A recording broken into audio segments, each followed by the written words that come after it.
Eu já participei de algumas como ouvinte, mas essa é a minha primeira formação assim, e eu estou simplesmente chocada, porque tem 115 pessoas na minha primeira formação, mas enfim, eu estou muito feliz que tem tanta gente interessada nesse tema, eu acho que vai ser muito legal, vocês tenham paciência comigo na minha primeira formação, mas vamos que vamos. Uma outra coisa que eu queria falar é que dependência e subdesenvolvimento, eu acho que é um tema muito importante para todo mundo que quer entender o Brasil, e eu acho que todo mundo que está aqui hoje nesse ciclo são pessoas que têm uma vontade muito grande de entender as circunstâncias do Brasil. Quando a gente olha ao nosso redor, a gente vê muitas coisas que podem ser explicadas não a partir dessas teorias, mas elas nos dão ferramentas muito boas para trabalhar com isso.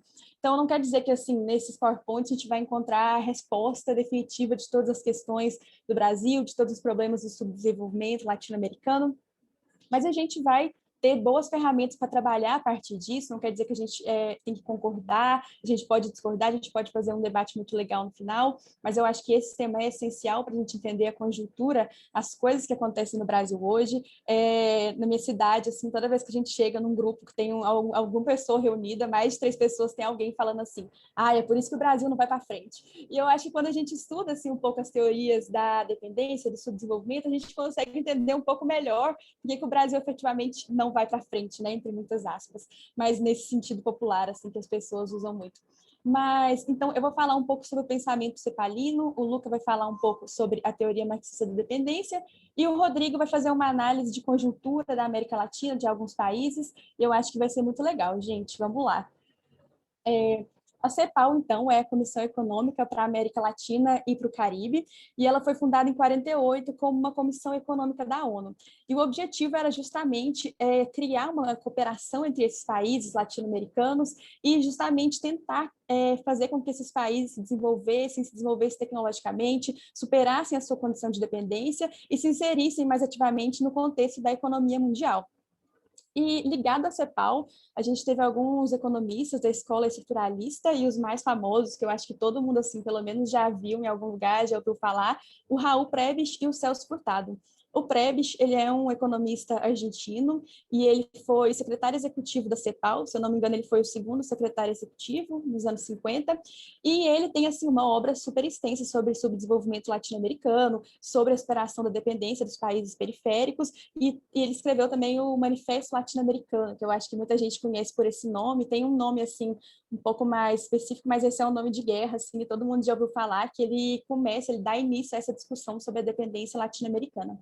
E o Celso Furtado, eu acho que a gente conhece, assim, todo mundo já ouviu falar, a gente conhece ele do Plano de Metas, a gente conhece ele da Sudene, depois ligado ao PMDB, enfim, ele é um economista brasileiro também, que participou muito ativamente dessa escola estruturalista do desenvolvimento do pensamento sobre o subdesenvolvimento cepalino. E eles têm também uma obra muito extensa sobre formação econômica do Brasil, sobre a condição de subdesenvolvimento, sobre superação da dependência. Desculpa, gente, pela interrupção. Então, quando a gente começa a pensar assim, a criação da CEPAL, eu acho muito essencial a gente começar a pensar no contexto em que ela se deu. E quando a gente pensa assim, um pouco no contexto histórico e econômico, a gente vê que faz muito sentido a CEPAL ter sido criada nesse momento. Porque foi em 48, ali na virada dos anos 40 para os anos 50, e se a gente pensa, era um período pós-Segunda Guerra Mundial, então as economias fortes tradicionais da Europa elas estavam bastante devastadas, a gente tinha a independência de países africanos e asiáticos que até então eram colonizados, então esses movimentos de independência traziam uma discussão sobre a inserção desses países no contexto econômico internacional, e é claro, quando a gente pensa assim no contexto do pensamento econômico, até o ano de 29, a crise de 29, o pensamento neoliberal era bastante dominante, então era a ideia de economia, era a forma como se fazia economia. E a partir disso, a partir do desenvolvimento do pensamento keynesiano, acabou dando uma mudada nessa história, assim, um jeito diferente de se ver a economia e ver que existem caminhos, existem espaços dentro da economia para se desenvolver outras teorias, outras hipóteses, outras técnicas. Mas esses economistas, principalmente Prebisch, Furtado, como eu falei, eles começaram a trabalhar essas hipóteses em um contexto inicial que ainda era um contexto bastante ortodoxo. E esse contexto, ele tinha basicamente duas teorias principais, que era essa tese da monoeconomia, que é essa ideia de que a economia se faz da mesma forma em todo lugar, então aquilo que se faz nos Estados Unidos, se faz na Inglaterra, você pode fazer na Bolívia também, que vai dar tudo certo. Então era uma forma de se fazer economia que não considerava as diferenças históricas, sociais, conjunturais do desenvolvimento de cada país. E essa outra ideia de reciprocidade de vantagens, que está muito ligada às vantagens comparativas ricardianas, que é uma ideia, assim, traduzindo, uma ideia de que os países, eles se inserem na divisão internacional do trabalho, então a gente vai ter países que vão se especificar em bens primários, em commodities, e países que vão se especificar em bens manufaturados, em produtos de alto valor agregado, e eles vão fazer essa troca no mercado internacional, e que essa troca é uma troca de equivalentes, é uma troca igualitária para todo mundo, e que todos os países lucram da mesma forma com o comércio exterior. Então, essas eram as ideias principais, e aí esses economistas, por mais que eles sejam, assim, extremamente reformistas, eles realmente não são a galera que vão chegar e falar, ai, tem que quebrar tudo, e é assim que a gente vai fazer, que a gente vai mudar os rumos da história. Eles acreditam na via da industrialização, na via reformista, mas eles tiveram um pensamento que eu considero muito revolucionário, que foi justamente ir contra essas hipóteses iniciais, essas hipóteses ortodoxas, e o que eu chamo de descoberta do desenvolvimento. Eles descobriram a condição de subdesenvolvimento do Brasil, o que hoje parece muito óbvio para a gente, que a gente tem que pensar o Sul a partir do Sul, que a gente tem que pensar uma economia específica para os países periféricos, com o objetivo de superar a dependência dos países periféricos. Até então, era uma ideia que não existia, e eles desenvolveram essa ideia, eles fizeram descoberta dessa questão do subdesenvolvimento, e trabalharam isso muito bem, tentando dar bases para isso, tentando fazer formulações teóricas que sustentassem essa ideia. E uma dessas principais sustentações teóricas foi justamente a ideia de sistema centro-periferia, que a gente usa muito hoje, né? Todo mundo fala periferia, países centrais, países periféricos, mas que vem justamente daí. E eu, inclusive, usava desse jeito sem ter a mínima ideia antes de entrar no curso de economia.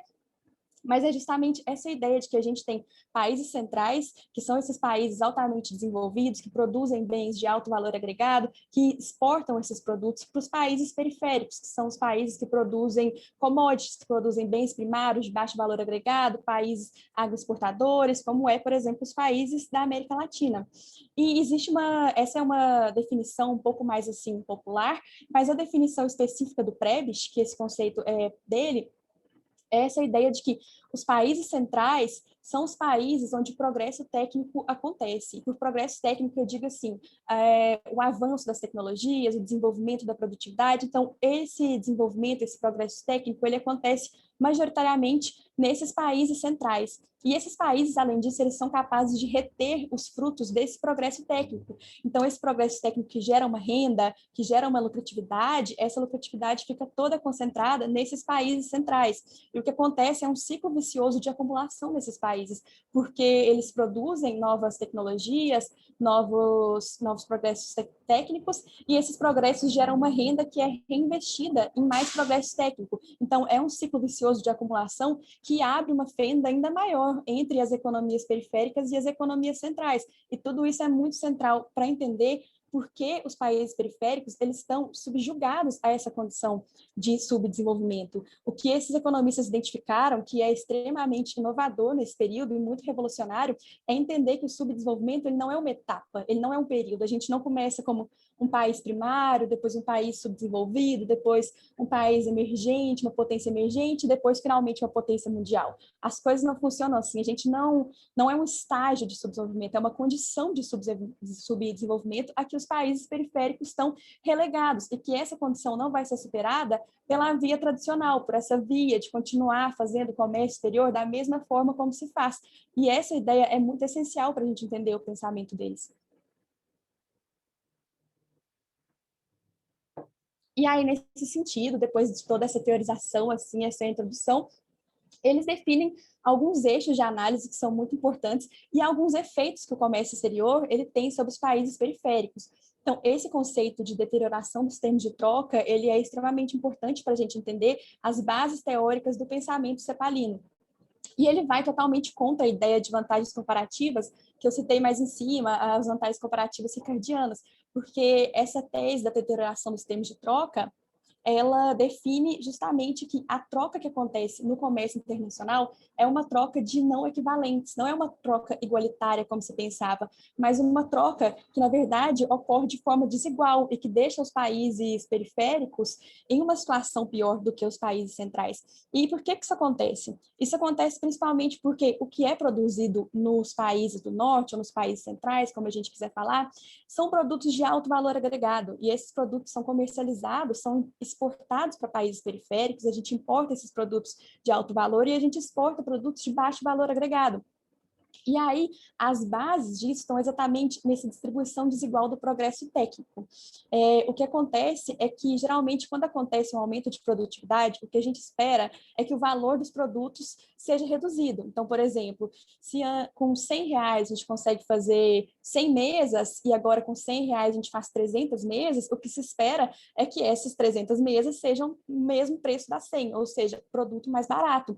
Mas o que acontece nos países do norte é que um progresso técnico ele não se traduz necessariamente em produtos mais baratos a serem comprados pelos países da periferia. O que acontece é que a lucratividade desse progresso técnico ela fica retida no país central, por meio de aumento dos salários ou por meio de aumento dos lucros, principalmente dos empresários, dos donos dessas empresas. Então, o que acontece é que os países periféricos eles não se beneficiam desse progresso técnico, eles compram esses produtos ao mesmo preço e, em contrapartida, o que acontece, o que a gente vê, é uma tendência constante de barateamento dos produtos primários. Então, esses produtos exportadores, commodities exportados por países como o Brasil, eles tendem a cair, o preço deles tende a cair no cenário internacional. E isso acontece por muitos motivos, pela grande oferta desses produtos, principalmente porque eles são produtos que não exigem muita capacidade, muita especificação técnica para serem produzidos, então qualquer país, se tiver as condições adequadas de clima, pode começar a produzir, a oferta é muito grande, além de que existe uma tendência dos países centrais de usar cada vez menos dessas matérias-primas, porque à medida que eles desenvolvem as suas tecnologias, eles precisam de menos matérias-primas, ou eles conseguem criar um produto sintético que substitua uma dessas matérias-primas, por exemplo, que acaba diminuindo a importação desses produtos. Uma outra questão é a elasticidade de renda dos bens primários versus essa elasticidade dos bens manufaturados. Eu vou tentar explicar com um exemplo aqui para ficar um pouco mais claro. Se a gente tem uma família, por exemplo, que ganha R$ 5.000 e essa família começa a ganhar 7.000. Esses R$ 2.000 extras é muito pouco provável que eles vão ser utilizados para comprar produtos primários, para comprar arroz, feijão e banana. É muito mais provável que essa família direcione esse lucro extra, essa renda extra, para produtos tecnológicos, produtos importados, produtos altamente tecnológicos e manufaturados, que são importados dos países centrais. Então, tipo assim, um foninho sem fio da Apple, um PlayStation, essas coisas. Então, assim, o que acontece é que a renda, quando ela aumenta, aumenta a renda das famílias, o consumo de produtos primários aumenta numa proporção menor, enquanto o consumo desses bens manufaturados, industrializados, aumenta numa proporção muito maior. Então, é como se existisse assim um limite de demanda para produtos primários que os países que produzem na periferia não conseguem superar, porque não existe uma capacidade infinita de absorção desses produtos no mercado internacional. E aí essa constante oferta e o fato de que a demanda não é tão grande assim, ou que ela é constantemente reduzida, faz com que haja uma pressão sobre os preços desses produtos e, consequentemente, uma pressão sobre os salários da periferia. Então, a situação que a gente tem é essa: produtos sendo vendidos da periferia por um valor cada vez mais baixo, e os produtos importados sendo importados cada vez mais pelos países periféricos, como o Brasil, como os países da América Latina, e é um preço constante, é um preço que não diminui, o que gera uma troca de desiguais, por isso o termo deterioração dos termos de troca. E isso é claro, assim, eu acho que é bastante intuitiva essa questão, mas leva a um desequilíbrio do balanço de pagamentos dos países periféricos, porque é claro que se a gente importa tantos produtos e produtos tão caros e a gente exporta produtos mais baratos e talvez em menor quantidade, acaba ocorrendo um desequilíbrio no balanço de pagamentos muito expressivo e que deteriora muito o balanço de pagamentos dos países periféricos. Além disso, a gente tem a vulnerabilidade dos países periféricos a ciclos econômicos, que é outro efeito desse comércio exterior, dessa forma de se fazer economia na periferia e nos países centrais, que é justamente o fato de que, quando a gente tem assim, um ciclo de crescimento capitalista, a gente tem uma parte, começo de crescimento e uma parte de redução, de descendência. Então, a parte em que a economia se desenvolve, uma parte que ela retrai um pouco. E nessa parte de retração da economia, os países periféricos ficam extremamente vulneráveis, justamente porque eles são especializados em uma única produção, porque existe esse problema da demanda, que a gente já falou um pouco aqui nessa parte sobre a deterioração dos termos de troca, mas tudo isso faz com que a economia desses países seja extremamente vulnerável. E daí que vem a ideia dos economistas estruturalistas de que a forma de se superar isso é justamente se industrializando, então se equiparando a esses países centrais, de forma a não ficar mais tão subjugado pelo imperialismo e pela forma como se faz a economia nesse sistema centro-periferia. Então, para superar o subdesenvolvimento, os economistas estruturalistas do CEPAL, eles vão dar vários diagnósticos e eles vão fazer assim, eles vão dar ótimas ideias, eles vão fazer um plano de metas, como o plano do Celso Furtado, e eles vão definir várias metas para se superar o subdesenvolvimento. Eu tentei dar uma reduzida, porque eu já sei que eu falo muito, então eu pensei que eu ia deixar os outros meninos sem tempo, então eu já tentei dar uma reduzida, deixar um pouco menor, um pouco mais sucinto. Então, a ideia principal é essa ideia de industrialização, que seria a industrialização dos países periféricos buscando superar o subdesenvolvimento. E isso aconteceria como? Seria justamente uma junção do Estado exercendo seu papel, uma burguesia industrial brasileira buscando se industrializar, com o apoio dos trabalhadores brasileiros, colocando aqui em questão de Brasil, que eu acho que fica um pouco mais fácil para a gente visualizar essa questão.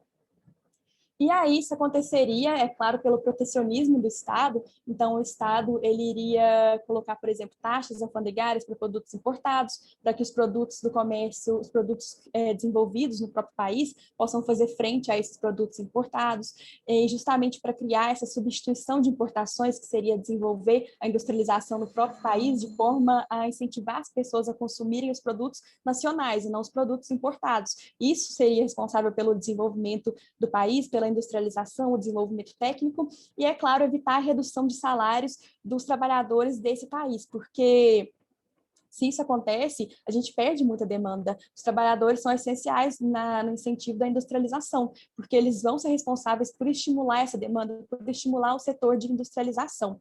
E é importante a gente colocar também que esse conceito de industrialização, essa união, Estado, burguesia e trabalhadores, seria justamente contra as elites agrárias, as elites latifundiárias do país subdesenvolvido, porque essas elites, elas tendem a perpetuar a condição de subsistência, elas tentam constantemente tentar manter o país dependente, manter o país agrário, porque realmente a gente tem um país periférico, mas é claro que existem pessoas dentro desse país que lucram absurdamente com a condição de dependência desse país, com o fato de esse país ser subdesenvolvido. Então, seria justamente uma união no sentido de se contrapor a essas elites e conseguir superar isso.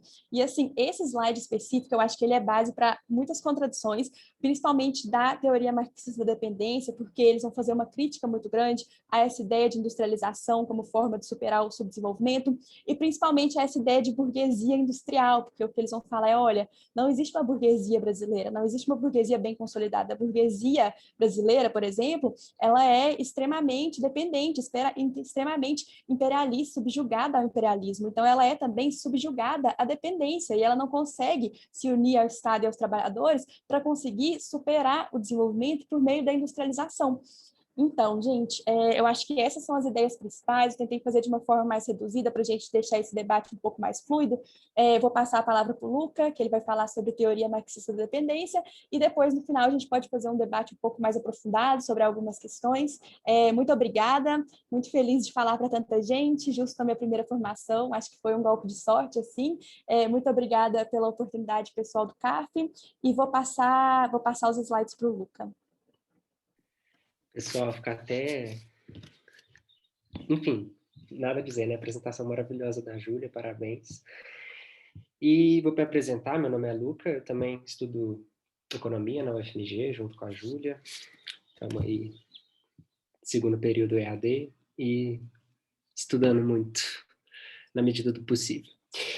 Enfim, vamos lá. Eu queria começar pelo título da nossa formação, que é da colonização à integração do sul global, porque eu acho que já surge um primeiro ponto de debate nesse sentido.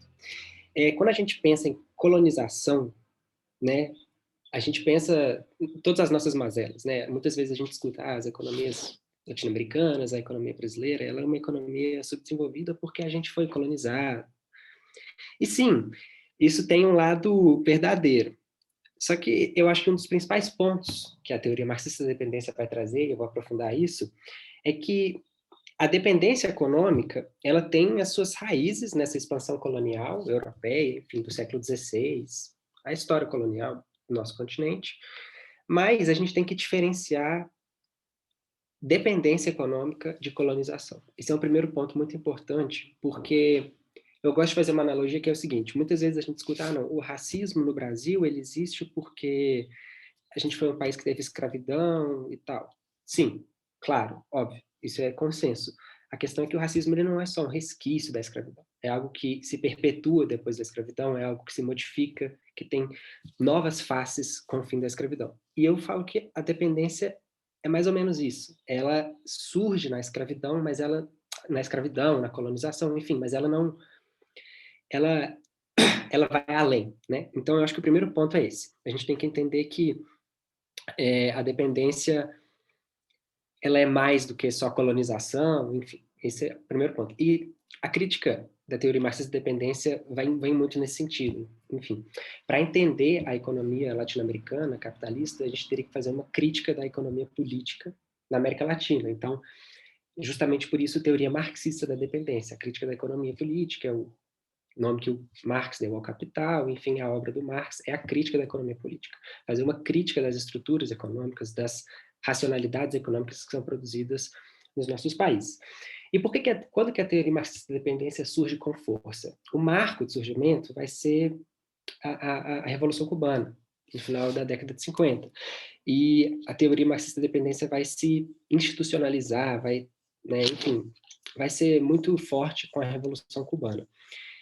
Só que ela não surge do nada, né? Não é só a Revolução Cubana que dá a base teórica da teoria marxista da dependência. Também é o pensamento cepalino, que tem uma grande influência sobre todos os pensadores da TMD. É a teoria do sistema mundo, que é uma teoria que tenta olhar os processos de ascensão do capitalismo, de consolidação do capitalismo no mundo inteiro, no longo prazo. Então, tenta olhar tenta olhar para os nossos processos históricos como processos de longo prazo.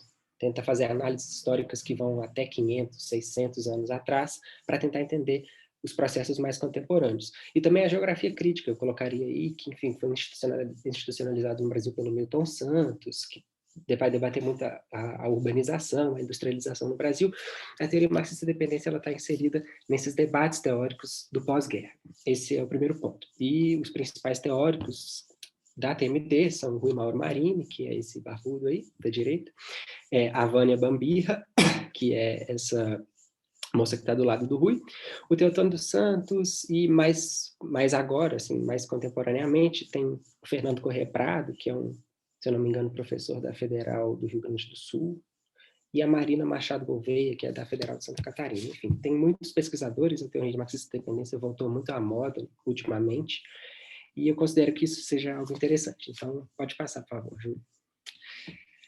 Enfim, quais são as categorias centrais da teoria marxista dependência? A gente vai ver mais à frente, de uma maneira um pouco mais didática, mas a teoria marxista dependência, como eu falei, ela é crítica da economia política feita a partir da periferia do sistema capitalista. Então, os teóricos da teoria marxista dependência, eles são muito ligados à obra do Marx, ao Capital, principalmente, que é a grande obra da crítica da economia política. Então, tem 3 categorias que eles vão formular para entender as economias latino-americanas, que são baseadas, grosso modo, claro que tem um diálogo e tal, mas grosso modo a gente pode falar que a primeira categoria, que é a transferência de valor internacional, eu vou explicar depois melhor como isso funciona, é baseado no livro 3 do Capital, que é o processo de produção e circulação do capitalismo analisados em conjunto. Então, o Marx, no livro 1 do Capital, ele explica a produção. No livro 2, ele explica a circulação de mercadorias, e no livro 3, ele explica como que produção e circulação se articulam. E é justamente isso que a teoria marxista da dependência vai fazer com essas 3 categorias: transferência do valor, superexploração do trabalho e o divórcio entre a estrutura produtiva e as necessidades das massas, que também se chama cisão no ciclo do capital. Vamos lá, eu vou explicar isso, isso vai ficar mais claro mais para frente. Pode passar. Enfim, isso que eu falei mais à frente é justamente aquilo que eu falei. A colonização, ela não pode ser entendida como algo que é idêntico à dependência, tem uma certa diferença. Então, a dependência, o conceito que o Rui Mauro Marino vai usar no ensaio Dialética da Dependência, que está na bibliografia, que a gente indicou, é que a dependência ela é uma relação de subordinação entre nações formalmente dependentes. Isso é muito importante da gente entender, porque a independência política na América Latina, ela vai conduzir os países latino-americanos a um tipo de independência política, mas a uma dependência econômica. Então, isso é justamente um dos faces da dialética da dependência. A gente se torna independente politicamente, mas dependente economicamente. A gente deixa de ser colônia, mas se torna um país dependente.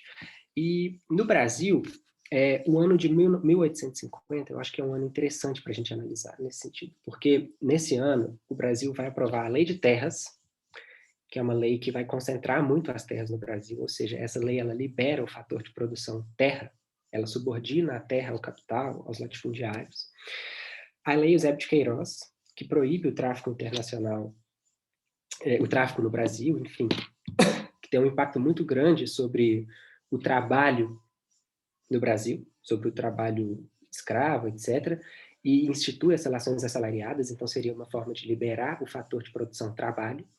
E o Código Comercial, que foi uma primeira tentativa de organizar os negócios no Brasil, de organizar o comércio, que seria uma forma de liberalizar, de subordinar, de organizar o capital no Brasil. Então, a partir desse ano, enfim, a gente se torna independente em 1822, mas a partir de 1850, a gente começa a ter uma série de medidas que pressionam o nosso país em direção à consolidação de um mercado capitalista. E a América Latina inteira vai seguir essa lógica. A gente vê aí a independência da Bolívia em 1825, Equador 22 também, Argentina 16, Chile 18, enfim, a primeira metade do século XIX é a época em que a dependência como estrutura econômica começa a ser construída, em que ela se consolida. E é isso, pode passar, por favor, Júlio. Um segundo debate que vai surgir a partir dessa questão, né? A dependência ela tem as suas raízes na colonização, mas ela se consolida depois do século XIX, é como que teria se dado a industrialização dos países latino-americanos. E uma tipologia que eu acho muito boa é a tipologia que a Vânia Bambirra ela usa no livro dela, que chama O Capitalismo Dependente Latino-Americano, que ela tenta estruturar mais ou menos como que funcionou a industrialização na América Latina, como que ela se deu. E ela cria ela diz que tem 3 tipos de países, né? Então, os países latino-americanos, eles começam na segunda metade do século XX, do século XIX, a assimilar as estruturas capitalistas.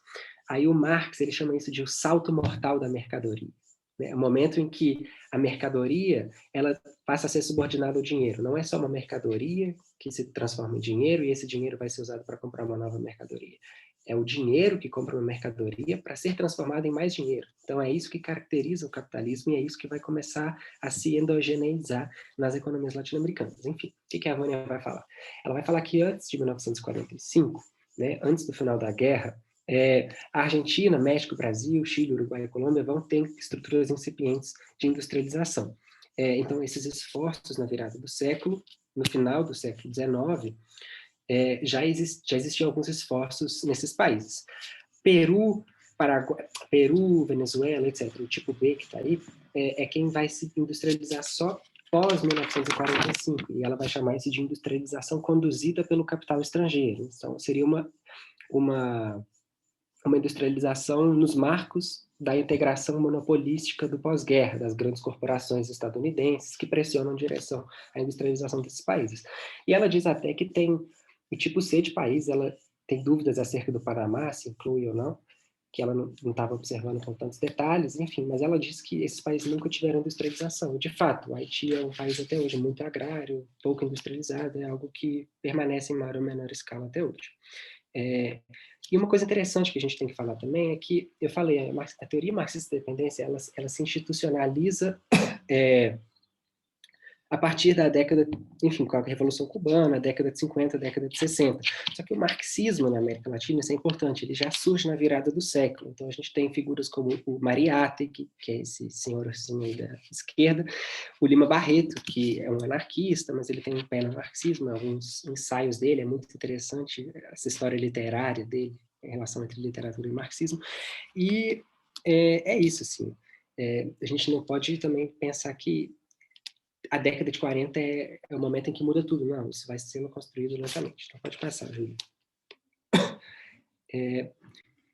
Qual que é a crítica? Eu acho que esse é o ponto interessante. A Júlia já tocou um pouco nisso. Qual que é a crítica que a teoria marxista da dependência tem um pouco ao pensamento estruturalista? Qual que é a ideia que se tem? Enfim, o Marini, principalmente, a Vânia também, mas o Marini, no ensaio dele, Dialética da Dependência, estão alguns trechos aí, ele fala que, com o processo de substituição de importações, que a Júlia explicou muito bem, estava parecendo que o capitalismo dependente ele iria se desenvolver a ponto de se igualar ao capitalismo central. Então, a gente tem aí o plano de metas do JK, o plano trienal do Furtado, a campanha do petróleo é nosso, todo o processo de substituição de importações, de industrialização, ele parecia estar caminhando em direção à consolidação de um capitalismo nos modos do capitalismo central.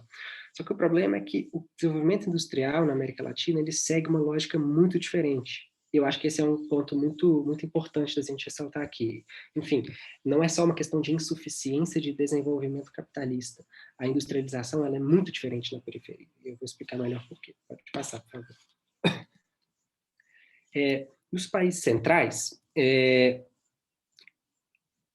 como é que funciona? A Júlia explicou isso muito bem, eu vou tentar acelerar um pouco aqui, porque eu acho que, enfim, estou atrasado no tempo, mas o que move o processo de acumulação é o domínio tecnológico. Então, a gente tem um aumento um aumento da estoque de capital via aumento da produtividade do trabalho. A Júlia explicou isso bem.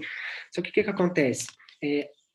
Na medida em que esse processo avança, o capitalista industrial nos países centrais, o Marx explicou isso muito bem, ele pode obter no mercado exterior alimentos a preços muito baratos. É aquela deterioração dos termos de troca que a gente explicou, que a Paulo explica muito bem, que é a ideia de que assim, os alimentos eles são muito, muito baratos na periferia, no mercado mundial, e por isso uma maior proporção dos salários dos trabalhadores nos países centrais, como esses alimentos são muito baratos, a maior proporção de salários vai para o consumo de artigos de consumo populares, bens manufaturados, etc.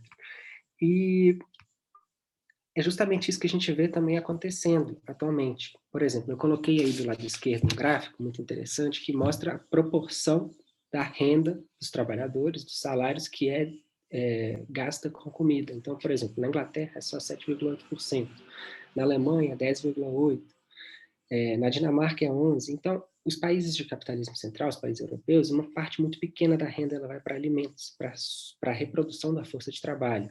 Uma maior parte vai para a produção de artigos supérfluos, de bens de consumo, etc.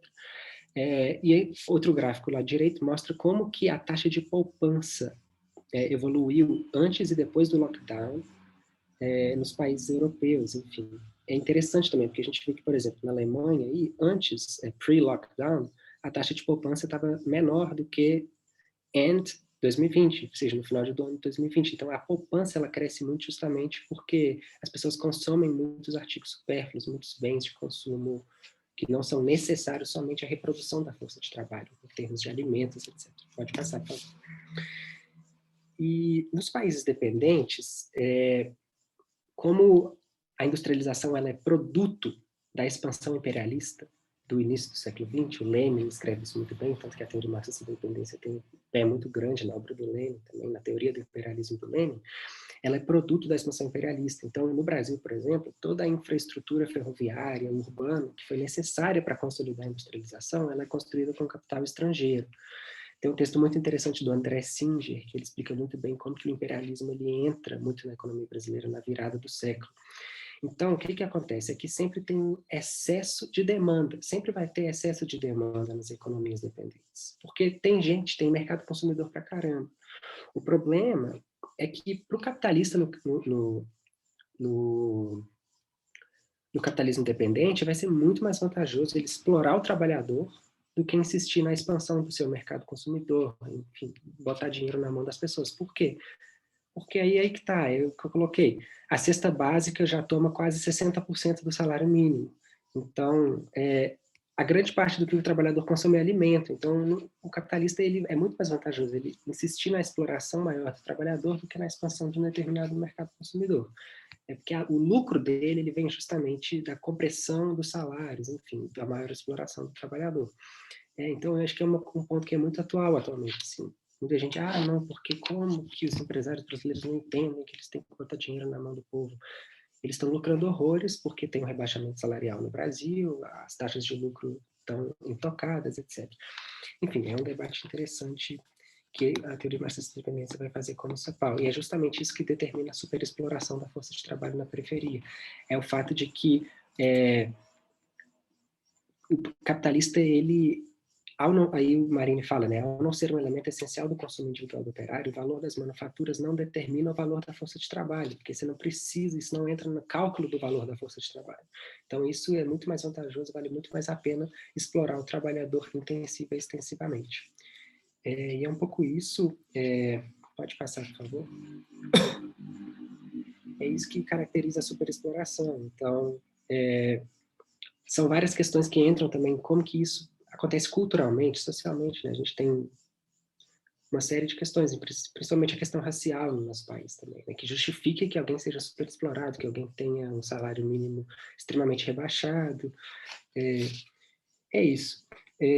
Enfim, na conjuntura, é isso que eu falei, eu acho que, por exemplo, é um pouco assim, quais são os limites do pensamento keynesiano, né, de botar dinheiro na mão das pessoas, numa economia que é estruturalmente desigual, estruturalmente dependente dos ciclos econômicos globais. Pode passar, por favor. Enfim, quem quiser estudar mais, tem alguns livros que eu recomendo, assim, para entender um pouco enfim, livros, conjuntura, etc., mas para entender melhor o pensamento e as críticas da teoria marxista-dependência, esse livro aí, principalmente esse livro, A Ideologia do Desenvolvimento, eu acho que é um livro que vale muito a pena ler para quem quiser entender. Pode passar.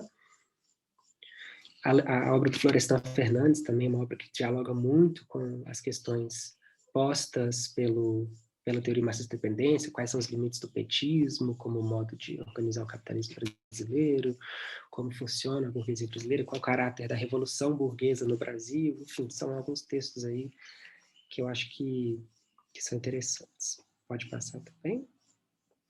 E é isso, assim, como que a gente assimila isso na nossa conjuntura, né? Eu acho que a gente está chegando no ano de eleição, nós estamos num momento horroroso mesmo, e eu acho que a gente tem que começar a falar das grandes questões de novo. Eu acho que é isso a lição que a teoria marxista-dependência nos coloca, o pensamento cepalino também nos coloca, que é falar em algumas questões, pleno emprego, reforma agrária, reforma universitária, abolicionismo penal. O Brasil teve evolução da população carcerária absurda durante os últimos anos. Eu acho que são as grandes questões do capitalismo independente que a gente precisa colocar no centro do debate. E, enfim, na conjuntura latino-americana tem uma série de questões também que eu acho que o Rodrigo vai trazer bem para dialogar com isso. E é isso, agradeço aí a todo mundo, um bom final de domingo e vou passar para o Rodrigo.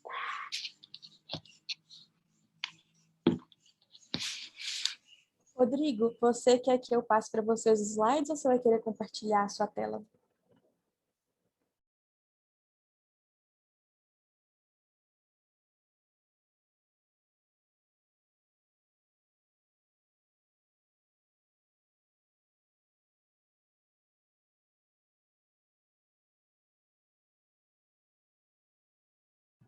Gente, estou tentando desmutar o Rodrigo. Agora sim, acho que foi. Boa. Tanto faz.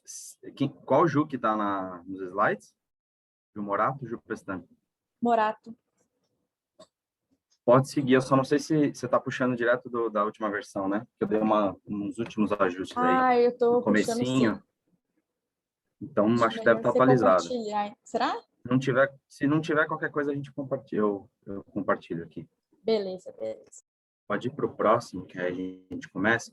Primeiro, rapidamente, né? Assim como a Júlia e o Lucas. Vai um pouquinho para frente, Júlia, só para ver se pegou tudo. Acho que não. Eu vou compartilhar aqui a minha tela, melhor. Beleza.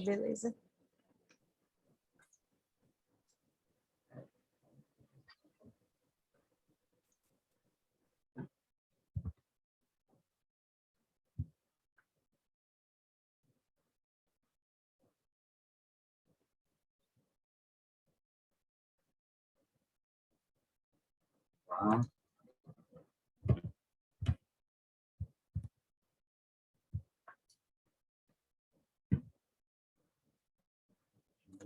Só um minutinho.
Pronto. Vocês estão vendo aí todos? Sim, né? Bom, Sim, então, estamos vendo. rapidamente aqui, só me apresentando, meu nome é Rodrigo, sou formado em Relações Internacionais pela USP, estudei Economia antes de RI, mas acabei não concluindo, acabei mudando, né? Por isso que eu fiquei com essa parte final aqui, para tentar ajudar você nessa compreensão aí da inserção internacional do Brasil. Então, sem me alongar muito, primeiro, boa tarde a todos, agradeço a oportunidade, me senti muito lisonjeado com o convite do João. Também é a minha primeira apresentação, então, por favor, sejam também compreensivos, assim como vocês estão sendo com a Júlia, comigo. Eu já me formei faz uns 5 anos, então talvez esteja um pouco enferrujado aí em tempo, tá? Em apresentação, então eu já peço desculpas de antemão. Mas vamos lá, algumas premissas metodológicas para a gente tentar compreender, alguns pressupostos para a gente tentar entender a inserção internacional do Brasil, tá? Como foi dito aqui pela Júlia e pelo Lucas, os países, né, os estados nacionais têm interesses, né? Eles podem ser diversos. Com base nesses interesses, os países têm a atuação internacional, né? Que é o que a gente chama. Eles produzem sinais no plano internacional, seja através de negociações, seja através de discursos, narrativas, acordos, enfim. Esses sinais são diversos, tá? Tem um ramo das ciências sociais, que é a análise de política externa no Brasil, né? O Foreign Policy Analysis, né? É o termo em inglês, internacional, que estuda o conjunto desses sinais, que a gente poderia chamar assim, tá? Isso é feito como? A gente faz o estudo da diplomacia, né, direta, então, analisa os acordos internacionais dos países, e também o papel dos países em eventuais guerras, conflitos, ou mesmo na mediação de conflitos, quando não estão diretamente envolvidos, nos fóruns multilaterais, né, na ONU, na União Europeia, no caso dos países europeus, no caso do Mercosul, aqui no caso do brasileiro, e também a questão das sanções econômicas, como o Brasil se importa, os países se comportam nessa questão das negociações e tal, na aplicação de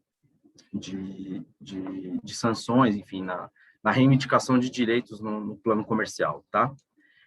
Combinada, né, esse ramo da análise de política externa com o estudo geral das relações internacionais, né, a gente acabou, né, num debate bem recente, bem contemporâneo, em várias formas possíveis, né, teorias, estudos empíricos diversos, de maneira a tentar abordar esse conjunto de sinais e tentar compreender essas relações entre os países ou diretamente a atuação de um país em específico, no caso aqui do Brasil, o caso brasileiro, né? Então, um pequeno resumo do que seria esse debate, né, de como ele se deu aí ao longo dos últimos 100, 150 anos, né, uma espécie de, né, de dicotomia entre as teorias explicativas, que tentam narrar bastante como o comportamento dos estados, e as teorias críticas, onde se encontra a teoria marxista da dependência. Apenas um resumo para vocês entenderem do ponto de vista das relações internacionais, como esse debate é amplo, tá? Eu só coloquei aí, citando cada uma das teorias, e tentar resumir em poucas palavras o que é cada uma delas, tá? Aqui à esquerda você tem as teorias explicativas mais clássicas, também chamadas de racionalistas dominantes, enfim, que é o realismo clássico, o idealismo, depois o institucionalismo, algumas outras teorias também que, ao longo do desenvolvimento histórico, foram aparecendo, e ao lado direito a gente tem as teorias mais críticas, onde o marxismo está introduzido, né, a teoria marxista da dependência estaria, né, dessa perspectiva de análise internacional, nesse polo direito, assim como o pós-modernismo ou abordagens mais recentes, como pós-colonialismo, feminismo, teoria queer. Tem também o construtivismo, que faz um debate um pouco, né, de tentar ir para... Né, ele não está exatamente como uma teoria explicativa, mas também não é uma teoria crítica, ele é um pouco dos dois, né? E o último nível ali de baixo, que acho que resumiria bem o debate contemporâneo, seriam as abordagens multinível, né, multidimensional, que é o que eu vou tentar, né, muito rapidamente tentar fazer aqui com vocês, tentar pegar elementos de tudo isso para tentar fazer a gente compreender, né? Seria uma abordagem, uma combinação de teorias, né? Seria mais ou menos tentar ver né, o que a teoria marxista da dependência e o cepalismo podem nos trazer para o momento atual. Então, vamos lá, algumas premissas apenas, né? As conjunturas internacionais influenciam o comportamento dos Estados, né? Então, a primeira premissa é: os Estados não são entes isolados, tem um plano internacional aí e ele influencia diretamente. Além dessas influências internas, a gente tem as influências externas, tem as influências internas. Então, dentro dos Estados, você tem burocracias, grupos de interesse, sociedade civil, tudo isso, né, disputando o poder, e isso, obviamente, influencia a atuação dos Estados, tá? Além disso, os aspectos econômicos são fundamentais, o Luca e a Júlia mostraram muito bem esse debate mais detalhadamente, e temos também outros aspectos, seriam aspectos culturais, religiosos, enfim.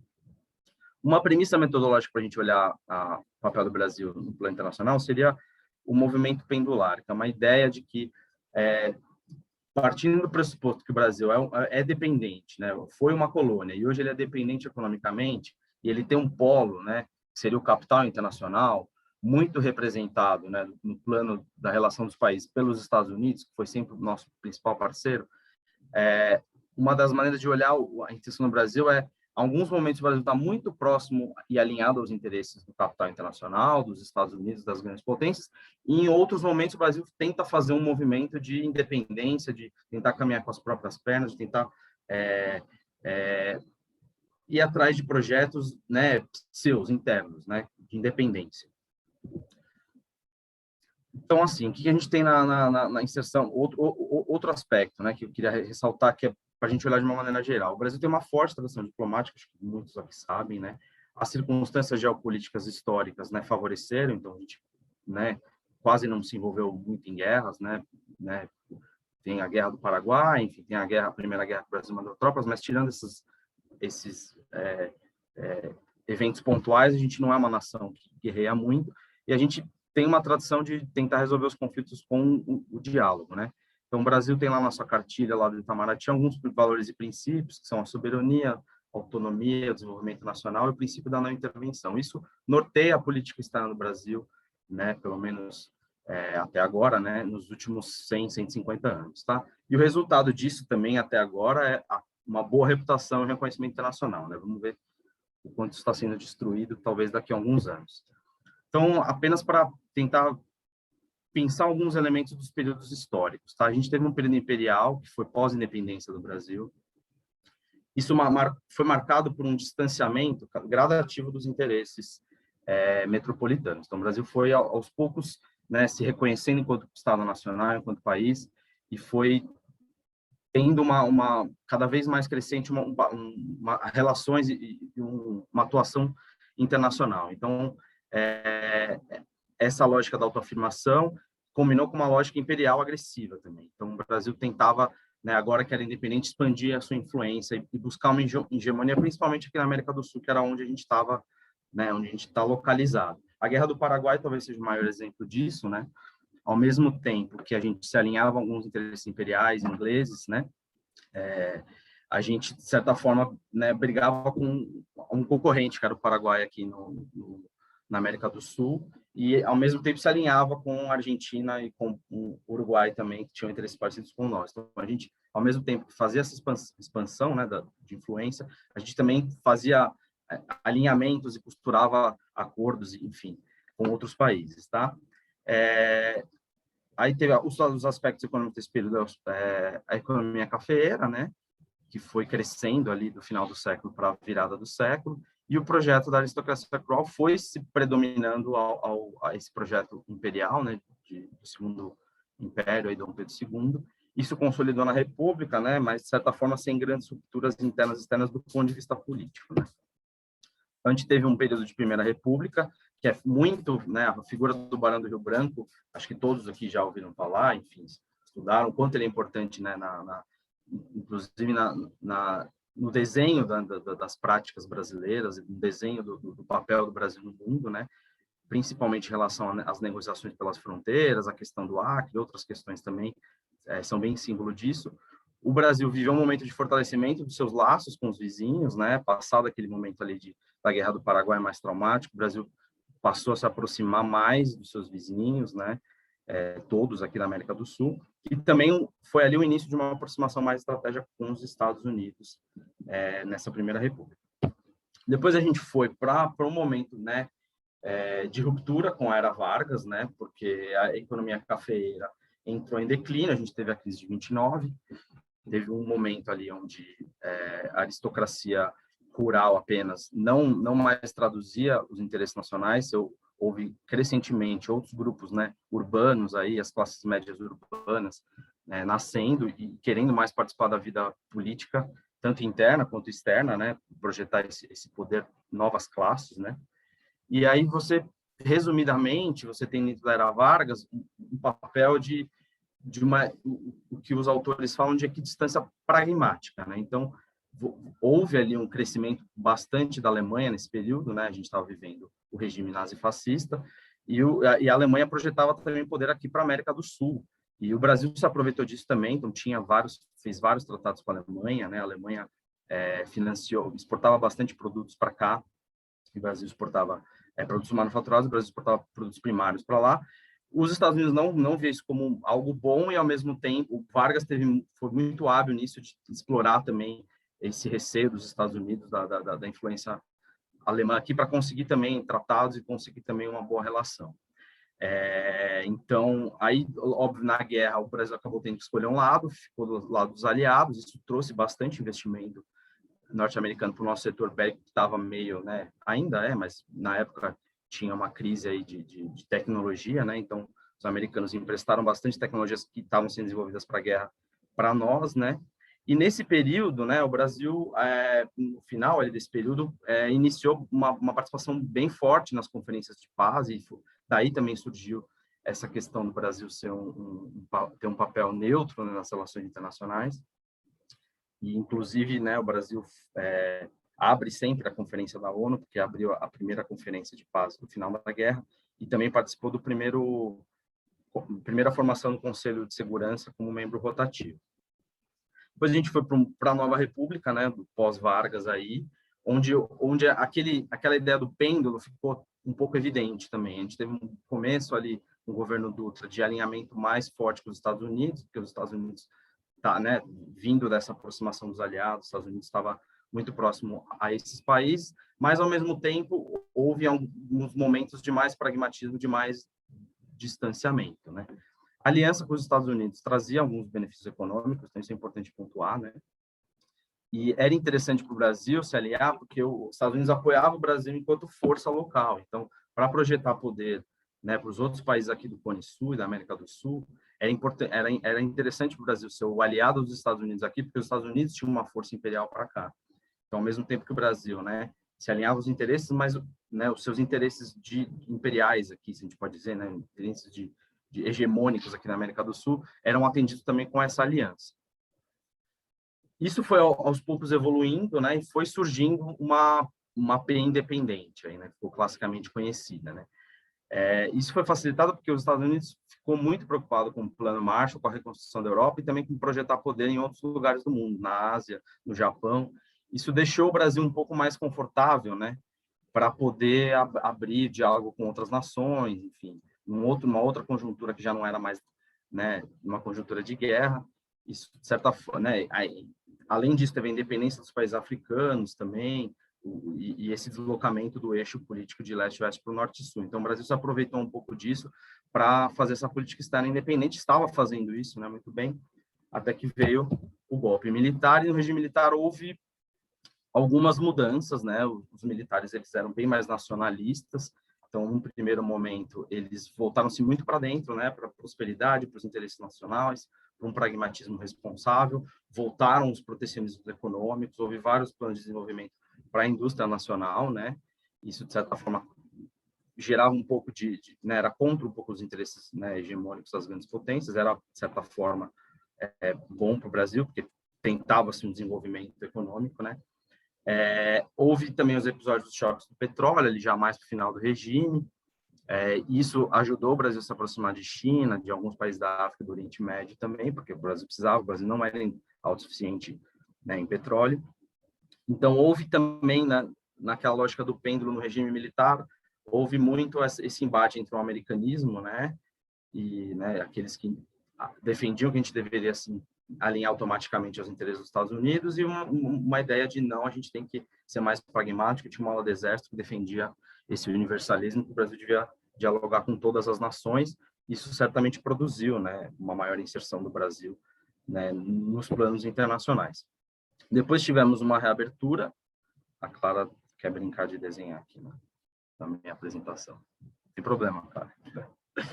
A reabertura democrática, né? Então, foi um novo momento ali de fim da Guerra Fria, de certa forma, um crescimento no comércio internacional, uma reabertura de vários países, né? O neoliberalismo estava muito forte, ali com a Margaret Thatcher, com o Reagan, né? Esse discurso contaminou bastante os fóruns de negociação de comércio internacional, né? E aí o Brasil se viu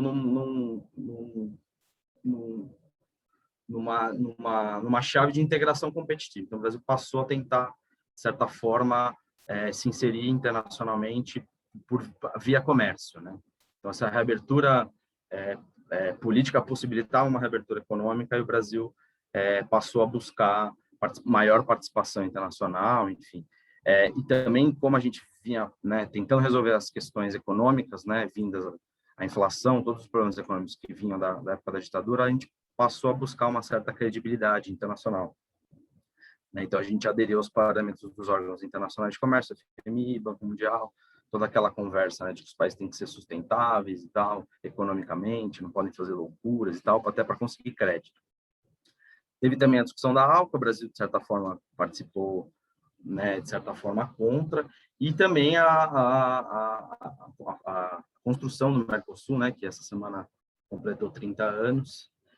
Aliás, parênteses rápido, é muito interessante fazer uma exposição dessa, né, nesse contexto onde parece que a burguesia nacional se deu conta do projeto que ela comprou, né, do governo Bolsonaro, e que a gente vê a política aí daquele senhor lá que está no Itamaraty, ruindo, né, uma pressão enorme do centrão, aí, de setores fortes da burguesia para derrubá-lo. Mas, enfim, só um parênteses, né, porque eu lembrei aqui da questão do Mercosul. Então, o Brasil, aí nesse contexto, né, foi um dos membros fundadores do Mercosul e apostava bastante no Mercosul como uma maneira de também escoar produtos e, de certa forma, isso projetar poder dentro da América do Sul. O Brasil também aumentou bastante a sua participação em fóruns, né? Então, o Brasil começou aí, na década de 90, a ter cada vez mais, né, uma participação forte na ONU, na OMS, enfim, na OMC, em vários lugares desses, com uns discursos fortes de integração nacional, pró-globalismo, pró-globalização, globalismo não é outra coisa, pró-globalização, e intensificou também bastante a assinatura de tratados, né? O TNP é só um exemplo aqui de não proliferação do petróleo, mas teve vários outros que o Brasil passou a tratar. É o momento de ascensão do projeto neoliberal, né? Isso começou aí na década de 90, teve uma pequena pausa e depois voltou. Aí a gente foi para os governos petistas, onde houve, na verdade, uma intensificação dessa participação do Brasil no cenário internacional. Aí já era um cenário de ascensão dos BRICS pós-crise de 2008, né? Então, a gente teve a crise financeira, teve a China vindo muito fortemente, comprando produto de um monte de gente. Isso possibilitou que vários países passassem a fornecer para a China e, de certa forma, ampliar sua participação no comércio internacional e, de certa forma, propiciava que eles participassem também dos fóruns políticos internacionais, né? Então, houve um discurso, uma mudança muito forte, né, pela tradição petista, de um retorno àquela ideia de independência, de política externa independência e anti-imperialista. Então, houve os primeiros discursos do Lula no primeiro governo ali, dão conta, né? Um deles estava aí no material para vocês verem, vocês veem claramente como ele se coloca a favor do Sul, como ele se coloca contra os interesses hegemônicos ali que estavam representados na ALCA, e o quanto ele diz que a gente tem que resolver, né, os problemas coletivamente, né? Então, como eu disse, essa forte assim... Oi? Só quero pedir para você ir concluindo, tá bom? Tá no fim já, tô no Legal. penúltimo, tá bom? Perfeito. Desculpa aí, passar um pouco do tempo. Então, no plano discursivo, né, como eu falava, isso foi facilitado pelo desenvolvimento chinês, mas no plano discursivo, né, que acho que o vídeo do Lula deixa isso bem claro, né, vocês veem ali a cooperação, a defesa dos fóruns internacionais e a busca do desenvolvimento nacional. Teve ampliação também do eixo de expansão para o sul global, né, formação de coalizões, isso foi muito, muito claro, para além dos BRICS, a política do Celso Amorim ia muito atrás de outros países para a formação de outras alianças, teve um investimento pesado também no Mercosul, e teve também a política dos campeões nacionais, que é um pouco controversa essa questão, né, porque tem a ver com as empreiteiras que depois foram, né, destruídas com o lavajatismo, mas, de certa forma, naquele momento, né, a burguesia nacional, pelo menos essa burguesia nacional das empreiteiras, se aliou ao poder, né, à ideia da política externa do governo Lula, né, que foi conhecido aí como a política dos campeões nacionais, né, que seria uma espécie de soft power brasileiro, que é a tentativa do Brasil investir em outros países do Sul, principalmente, né, países em desenvolvimento ou subdesenvolvidos, como uma forma também de projeção de poder. Aí viemos para onde a gente está hoje, né, que é o bolsonarismo, não tem, acho que, outra maneira de definir, pelo menos até agora, essa política externa, né, que é esse horror que a gente está vendo diariamente, né, que é um realinhamento automático completo aos Estados Unidos, mas, assim, não pragmática, sem contrapartidas. Então, o Brasil cede coisas para os Estados Unidos sem receber nada em troca, né? A gente, né, só vê os últimos tratados que o Brasil assinou, a gente poderia ter trocado eles por vacinas, e não trocamos, né? Estamos aí dependendo das vacinas enfim, perdidos aí, né, nessas negociações, né? Então, de certa forma, a política externa muito influenciada pelo trumpismo, né? Então, tensionamento com a China constante, vocês veem isso no Twitter diariamente pelos filhos do presidente, também por alguns ministros, também com a Venezuela, né? Então, toda essa ideia de que a Venezuela é um inimigo, e o enfraquecimento do papel do Brasil nos fóruns multilaterais. Então, o Brasil faz discursos lá que não ecoam praticamente nenhum país, né? Um outro país que concorda com algumas posições que o Brasil tem lá, né?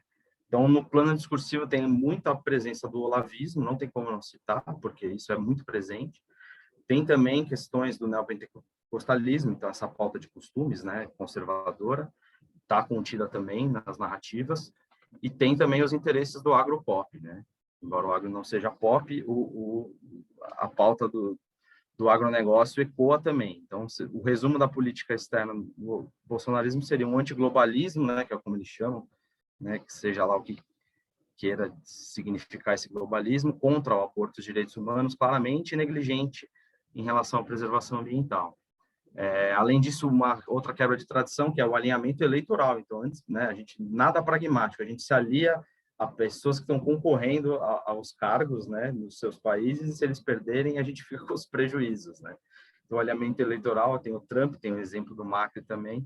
Isso cria, obviamente, rusgas, né, porque tem a questão do princípio da não intervenção, lá, que sempre norteou, está sendo quebrado. Já há uma certa rivalização com a Argentina, né? Acho que esse discurso no Mercosul dessa semana deixa isso bem claro. O próprio fato da Ford ter saído daqui e ido para a Argentina, e outras indústrias e outras empresas estarem pensando em fazer o mesmo, já mostram essa tensão que pode ser crescente entre Brasil e Argentina. E com a pandemia, os desastres que já eram enormes, ainda mais enormes, né? O ultraneoliberalismo. Então, o Guedes ainda está lá defendendo tudo que defende, né? O negacionismo científico sem explicação, e um isolamento internacional cada vez maior. Hoje o Brasil, infelizmente, é um par internacional na América do Sul, para os Estados Unidos, porque o Trump perdeu, quem venceu é o Biden não fez nenhum diálogo ainda com o governo Bolsonaro, e a Europa tirando investimentos daqui, pressionando cada vez mais em relação à pauta ambiental, e nenhuma condição do Brasil, né, retomar, né, a ideia dos BRICS, tal, até porque o governo é contra essa ideia, né, chama isso de globalismo.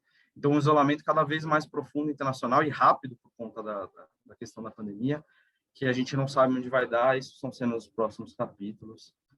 Talvez eu volte daqui a um tempo e a gente retome daqui. Então é isso, gente. Desculpa se eu me alonguei. Estou aí para o debate à disposição. Imagina, Rodrigo, mandou bem demais. Gente, muito boa essa apresentação. Muito boa mesmo, muito boa. Anotei muito aqui também, gente. Vamos começar, então, esse debate, essa roda de conversa aqui, para todo mundo se escutar um pouco, ver se tem alguma pergunta para os apresentadores. Vou jogar aqui no chat a listinha para todo mundo ver. E vamos começar, então. Pode tirar o slide para a gente conseguir ver as outras pessoas?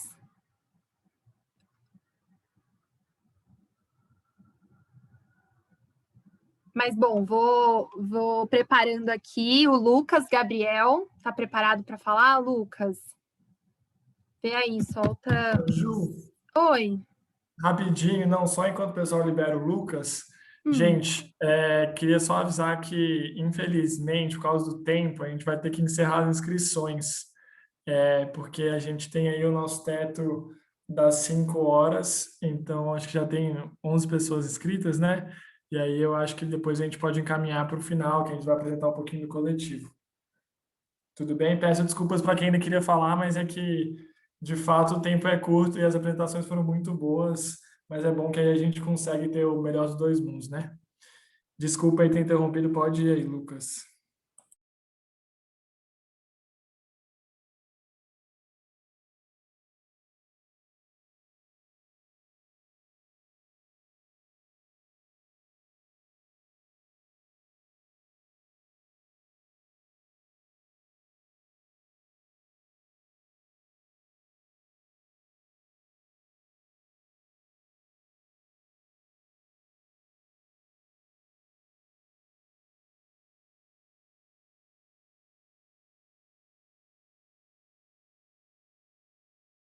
Não, gente, acho que rolou algum BOzinho. O Lucas acho que caiu da reunião.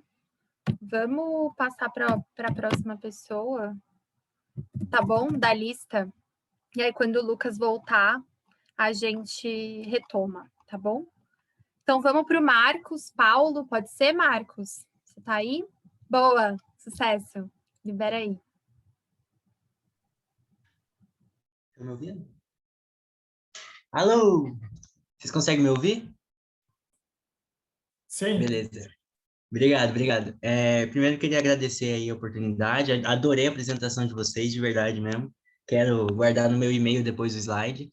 E eu queria comentar, porque há um tempo atrás eu participei de uma discussão no ensino médio mesmo, uma simulação da ONU, e a gente estava trabalhando os tópicos de um mercado de trabalho do futuro, como seria a próxima revolução industrial. E eu estava conversando com alguns colegas e eles acharam muito difícil achar a política externa de alguns países, principalmente na periferia do capitalismo, em relação a esses novos movimentos, a toda a questão da uberização, de terceirização e tudo mais. Então, eu queria perguntar aí para o pessoal, nossos especialistas de plantão, se eles acham que esse movimento aí de meio que ignorância mesmo desses novos movimentos, dessa nova transformação do capitalismo, pode agravar ainda mais essa questão da teoria marxista, dessa dependência que a gente tem ao centro, ou podia ser um começo de uma nova jogada, de um novo entendimento do capitalismo que difira dessa dependência que a gente tem hoje em dia. É isso. Obrigado, gente. Posso falar? Responder? Ou vai ler as outras perguntas primeiro? Acho que é melhor seguir as falas, não? Aí, Lucas, se quiser se inscrever, aí a gente vai fazer o debate para ficar mais dinâmico. Tá. Não, beleza, então. Pode? Desculpa, eu não sei se eu entendi. Desculpa. A gente vai fazer blocos? Como tem 10 pessoas inscritas, acho que o ideal é a gente seguir, igual a gente faz normalmente, o debate aberto mesmo. Não. Acho que o Marcos traz uma pergunta importante. Acho que se o Lucas quiser se inscrever para responder também, acho que ele pode voltar nele no final. Mas aí eu acho que a gente consegue dinamizar. Não sei, então, Lucas, você quer responder rápido? Porque eu acho que a questão é mais essa, assim, do tempo. Não, um minutinho. Acho que é um assunto interessante. Eu acho que tem muito mito em torno desse assunto. Porque, assim, o desenvolvimento tecnológico, calma, deixa eu só ver seu nome, Marcos, né? Isso, Marcos. Ele enfim, ele tem um papel muito importante dentro da própria teoria marxista da dependência, porque é justamente a desigualdade tecnológica que explica a desigualdade entre os países, explica a diferença de padrão de acumulação de capital em cada país. E o que acontece? Se você quiser, se você tiver interesse, tempo, etc., tem um capítulo do livro 3 do Capital, do Marx, que se chama A Lei da Queda Tendencial da Taxa de Lucro, que é um dos capítulos mais famosos. Ele é um pouco complicado, mas você pode tentar ler. E que o Marx argumenta o seguinte, que a tendência de uma nova tecnologia é justamente economizar trabalho, aumentar a produtividade de trabalho. Então, o capitalista ele consegue produzir mais com menos trabalho. Só que qual que é o problema disso? O lucro que o capitalista extrai, ele vem do trabalho. Então, tem uma contradição aí. Ele economiza trabalho para produzir mais, só que ele consegue explorar menos também, porque tem menos trabalhadores empregados na fábrica dele. Então, é essa contradição que faz com que exista imperialismo, com que exista expansão enfim, de uma série de políticas imperialistas agressivas, de acúmulo de capital no cenário internacional, né, conquista de novos mercados, etc. E eu acho que, assim, tem muito mito em torno da quarta revolução industrial e tal, e vai todo mundo ficar desempregado. Não, eu acho que também existem escolhas políticas em quais setores, assim. Por exemplo, na China existe um planejamento estatal muito forte, então o Estado chinês ele consegue guiar justamente os setores em que ele quer investir, os setores que ele quer escolher novas frentes de acumulação, porque assim, quando os trabalhadores têm mais poder, eles têm poder também de determinar em quais setores vai ser investido. Então, se você escolhe investir num determinado setor em que a tecnologia ela não vai gerar um desemprego tão grande, enfim, você consegue controlar essa variável.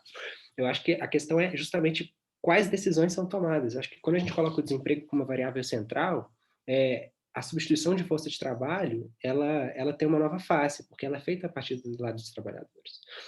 Então, é isso, assim, a questão de aumento da produtividade, ela vai contra os interesses dos trabalhadores, só que nos países em que existe uma classe trabalhadora mais forte, um governo que atenda aos interesses dos trabalhadores, isso não acontece tão fortemente. Então, não está tudo perdido, sabe? Eu acho que muitas vezes a gente coloca assim, a tecnologia nova veio e acabou tudo, e todo mundo vai ficar desempregado. Então, não, os trabalhadores, se tiverem poder, eles têm a capacidade de influir nesse processo. Eu acho que isso que muitas vezes falta, essa questão política do desemprego. Sabe, tem outro texto interessante, se você quiser ler também, que chama Aspectos Políticos do Pleno Emprego, do Kalecki, um economista polonês, que ele escreveu um texto muito legal sobre isso. É um texto que fala justamente dessa questão do lado político do desemprego. É isso. Desculpa se eu me alonguei aí, João. Não, imagina, Luca, foi ótimo, ainda bem que você respondeu, gosto assim, numa tacada só. Vamos fazer uma coisa, gente, a gente vai precisar, como eu já contei para vocês, nós somos do Disparada, né? E essa sala é usada pelo Disparada às 5 horas, fica o convite para todo mundo também, porque faz parte de uma reorganização do Disparada, tá? Para a gente poder atuar e se reorganizar enquanto grupo político. Então, fica para vocês também o convite, mas peço que agora a gente siga a lista de inscrições e de intervenções para dar uma continuidade para o debate, todo mundo poder falar, tá bom? O Luiz Eduardo passou a fala dele e o Lucas Gabriel não está aqui ainda, né? Pelo que eu verifiquei. Então, eu vou passar para Maria da Penha, aqui na ordem, tá certo? Maria, tá com você a fala.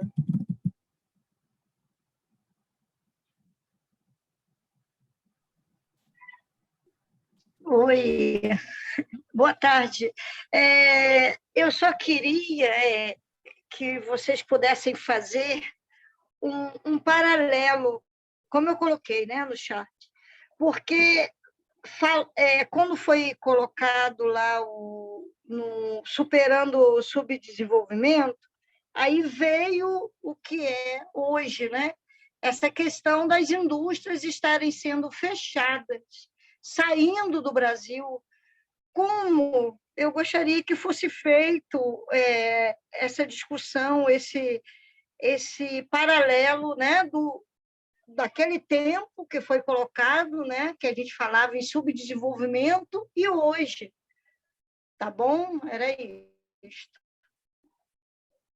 Legal, Maria, gosto muito dessa discussão também. A gente vai passar para os apresentadores isso, colocar você em contato com eles, porque talvez hoje não possa ser respondida a sua pergunta para dar tempo para todos falarem, Mas é isso, continua em contato com o grupo para a gente levantar sempre esse tema, caso não seja respondido.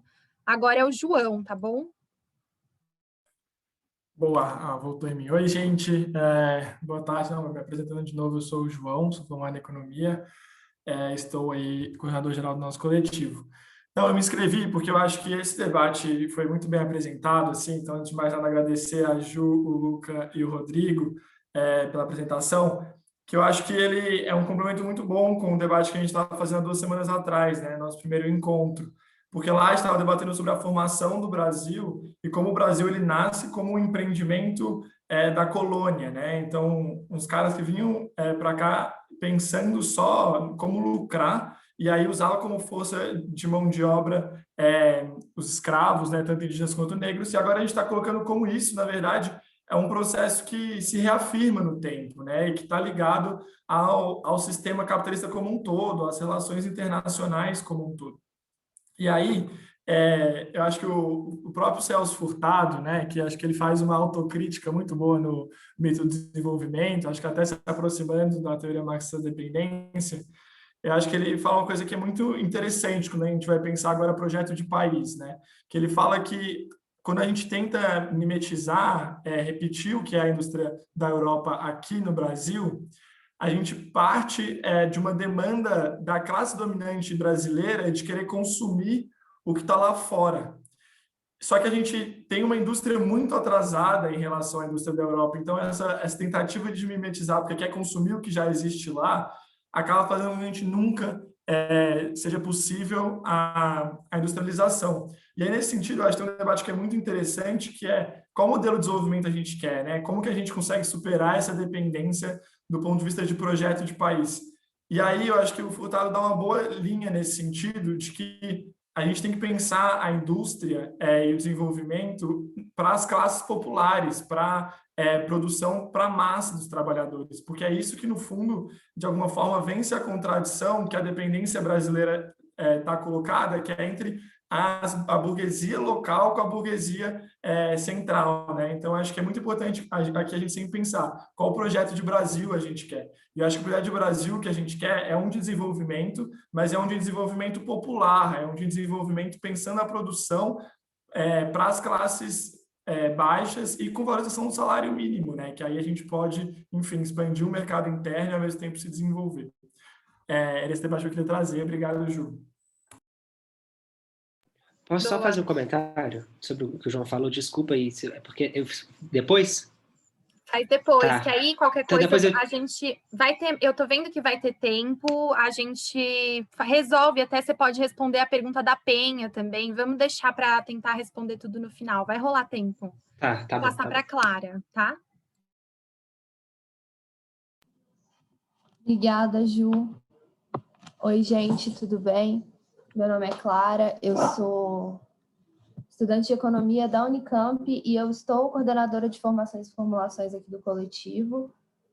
Primeiro, agradecer a Ju Pestana pela condução do debate, a Ju Morato, ao Luca e ao Rodrigo pela exposição. Foi uma exposição muito bacana. Eu gosto muito, muito, muito desse assunto. E aí eu tenho algumas observações para fazer, vou tentar ser breve. Primeiro, eu queria trazer um ponto que o Luca traz na exposição dele a respeito de onde ficam os trabalhadores nessa dinâmica de industrialização e desenvolvimento que foi colocada muito pela CEPAL aqui na América Latina. E muito pelo Furtado no início de carreira econômica dele, mais para frente ele acaba repensando uma série de coisas, mas como esse modelo que foi de fato aplicado pela CEPAL coloca os trabalhadores, né? E aí aqui, como boa aluna da Escola de Campinas, eu trago a crítica que a Conceição Tavares faz um pouco à concepção furtadiana, que é de que os trabalhadores, neste modelo de industrialização, que foi uma industrialização de desenvolvimento perverso, acabam ficando à margem. Justamente pelo que o Luca disse, os bens manufaturados, da forma como eles foram implantados no Brasil e da forma como essa indústria se formou no Brasil, foram destinados ao consumo de uma classe burguesa, não sei nem até que ponto a gente pode falar de burguesia no Brasil, mas não, definitivamente não dos trabalhadores. Então, o que importa para o desenvolvimento econômico industrialista per se é o mínimo de subsistência dos trabalhadores para que eles continuem trabalhando, porque também, se as pessoas não comem, elas não trabalham, então elas precisam de comer no limite, porque elas precisam de trabalhar. E o consumo e toda essa emancipação do desenvolvimento capitalista e do consumo, ele é pensado só para classes mais abastadas. E até que ponto também isso não todo esse modelo de industrialização não é refletido até hoje no que a gente vê no Brasil de uma indústria que mal começou a se desenvolver direito, e hoje a gente já tem a prova quantitativa de que o Brasil passa por uma desindustrialização. A Penha traz muito bem a questão das montadoras e das grandes indústrias automobilísticas saindo do Brasil.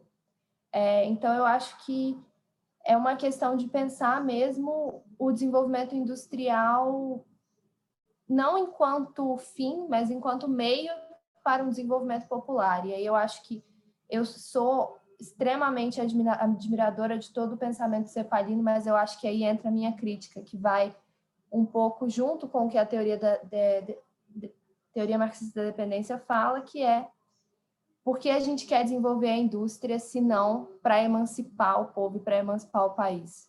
Porque a minha visão, enquanto quase economista, é de que a indústria que foi desenvolvida até hoje não foi desenvolvida com esse propósito.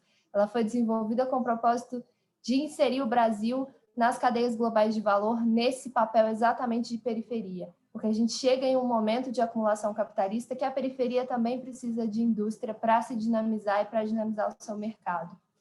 Então, eu acho que eu vou concluir minha fala, porque eu estou excedendo meu tempo já, mas fica aí a reflexão, né, de que projeto de indústria a gente quer, de que projeto nacional de desenvolvimento a gente vai fazer, enquanto economistas, enquanto estudantes, enquanto cidadãos brasileiros, enfim. Adorei, Clara, muito bom. Vou passar a fala para o Henrique, tá bom, Henrique? Tá contigo.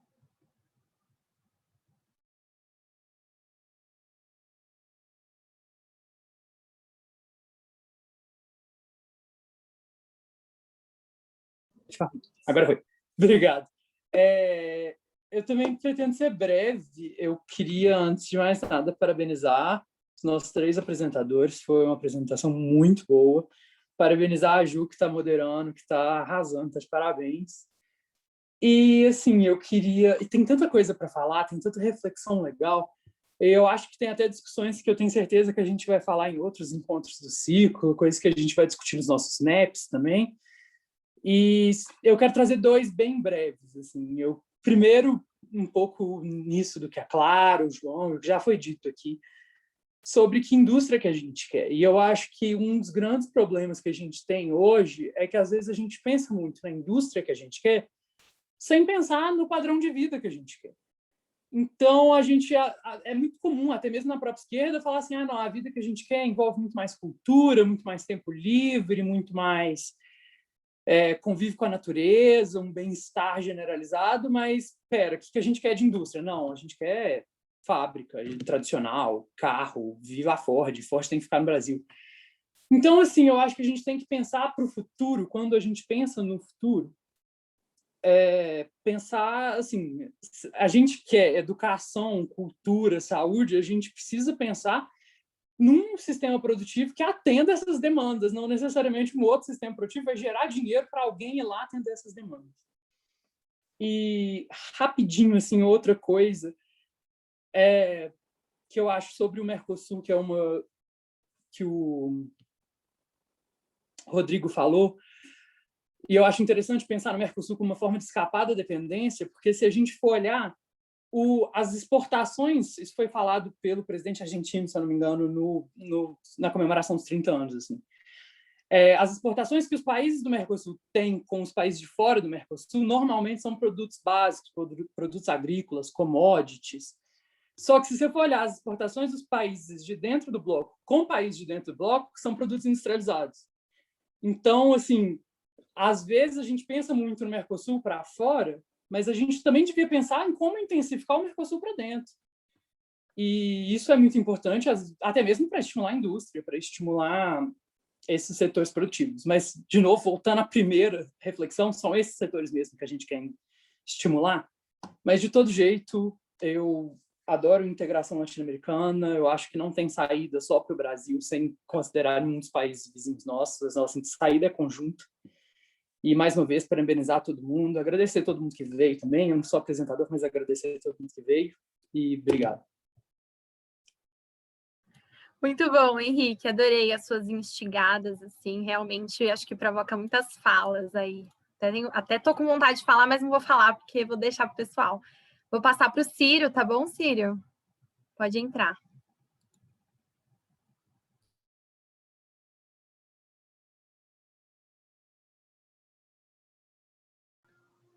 Opa, boa, foi aqui. Boa tarde a todo mundo aí. Meu nome é Ciro, está escrito aí. Parabéns pela apresentação, foi muito boa mesmo, muito mesmo. Me senti aqui numa aula na universidade, gostei muito. Teve muito conteúdo, assim, coisa até que eu não tinha conseguido ler sozinho.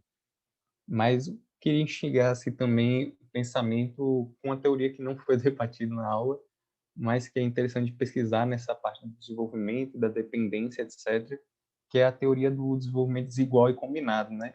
Isso é muito trazido muito por Trotsky, que aqui no Brasil o Michael Lowy já trouxe isso também. E essa ideia do desenvolvimento desigual e combinado, que vai basicamente mostrar assim, que não, com a dependência até mostra, né? O desenvolvimento por si, ele não traz um desenvolvimento homogêneo, como diz até Celso Furtado no livro dele lá, que a gente teve que ler para essa apresentação, e muito menos ela vai gerar um crescimento igual em todas as regiões do Brasil, por exemplo. Então, portanto, a gente tem que pensar quais são as pressões do desenvolvimento na economia brasileira. Por exemplo, na Rússia, lá o Trotsky vai mostrar que o desenvolvimento russo, o pulo industrial, acabou fazendo com que a burguesia se associasse à aristocracia russa, ou seja, você aprofundou a dependência quando você se desenvolveu industrialmente. Aqui do Brasil tem vários exemplos, por exemplo, o desenvolvimento industrial do Brasil, o início da industrialização, principalmente com a questão do êxodo rural nordestino para o Sudeste, São Paulo, Rio de Janeiro, etc. O que acontece com essa ideia de desenvolvimento desigual e combinado? É que é impossível você desenvolver a indústria que ocorreu em São Paulo, Minas Gerais, no Sudeste em geral, sem o êxodo rural nordestino. Não porque as pessoas nordestinas viram no Sudeste uma oportunidade de ganhar renda a mais do que elas ganhavam no Nordeste, mas sim porque era essencial para a indústria do Sudeste que elas precisassem dessa mão de obra barata que vinha do Nordeste, entendeu? Então a gente tem que pensar de que forma que a gente quer também que a nossa indústria se crie, não é só para que ela vai servir, mas também de que forma que ela vai ser criada aqui no Brasil. Acredito que tem que pensar bastante nisso. Então, obrigado. Perfeito, Ciro. Adorei muito a sua fala e acho que vai combinar muito com o NEP, que a gente está trabalhando, núcleo de estudo. A gente vai falar um pouquinho deles no final, tá bom? Vou passar para o Luca De Rossi. Tua fala, Luca.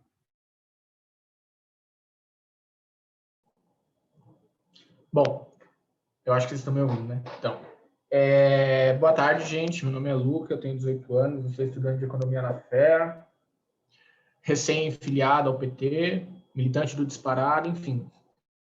E eu tenho uma pergunta, pergunta não, mas uma reflexão para todos aqui presentes, que é, tipo, o Luca na sua... outra coisa, parabenizar todo mundo pela apresentação, o Luca, o Rodrigo, a Ju, e a Jupe também pela mediação do dia de hoje. E a minha pergunta vai muito no que o Luca falou sobre a TMD. Minha pergunta / reflexão, que é até que ponto o fenômeno da uberização aqui no Brasil, ela entra justamente nesse fenômeno de superexploração do trabalho que a TMD fala, né?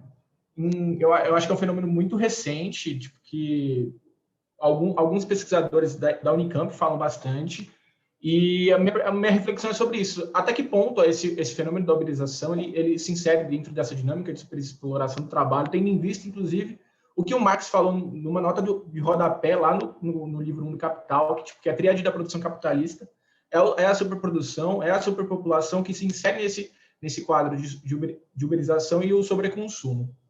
E a minha última questão, e aí dialogando com um pouco com o que o Rodrigo falou, é sobre essa política externa do Brasil. Eu acho que uma coisa que a gente tem que pensar, que a gente não pensa enquanto esquerda, de uma forma geral, é a nossa relação com a região da Palestina. Eu sei que ela se encontra, eu acho, no hemisfério norte, mas eu acho que ela ainda se insere no sul global e na integração do sul global. Na minha concepção, eu acho que não tem como a gente não pensar a Palestina hoje. Para mim, ele é o conflito global mais candente, na minha concepção. E não é à toa que o MST, eles estão do lado do povo palestino, né? Eles estão do lado da FPLP, né? Da Frente Popular pela Libertação da Palestina, que é um partido político marxista lá da região, porque, além do conflito étnico-religioso, que é a Palestina, o fenômeno sionista, né, que veio de 1890, 90 e alguma coisa, para hoje, é mais do que não é simplesmente uma coisa étnico-religiosa, é uma coisa econômica. Não é à toa que os Estados Unidos, que o Bolsonaro, né, hoje está extremamente alinhado com Israel, com Benjamin Netanyahu, enfim. O Trump era muito mais alinhado que o Biden hoje, mas ainda os Estados Unidos continuam sendo alinhado com o Estado de Israel, a União Europeia também. E eu queria propor essa reflexão. Como nós, enquanto esquerda, devemos articular a nossa aproximação, né, e a nossa defesa pelo povo palestino. Tendo visto também que uma das minhas críticas aos governos petistas é que teve ainda assim uma compra, né, uma articulação com o Estado de Israel, que a gente sabe muito bem que fez na pandemia, de não deixar vacina para o povo palestino e tudo mais. Enfim, essa é a minha proposta de reflexão aqui a todos e a todas aqui presentes. É isso. Ótimo, Luca, muito boas suas indagações. Gente, quero fazer uma proposta aqui para a gente poder encaminhar e poder encaminhar para o fim, né, desse nosso bate-papo. Luca e Zé Bergamin, que tinham pedido fala, peço para vocês para a gente poder conversar numa outra hora, né, para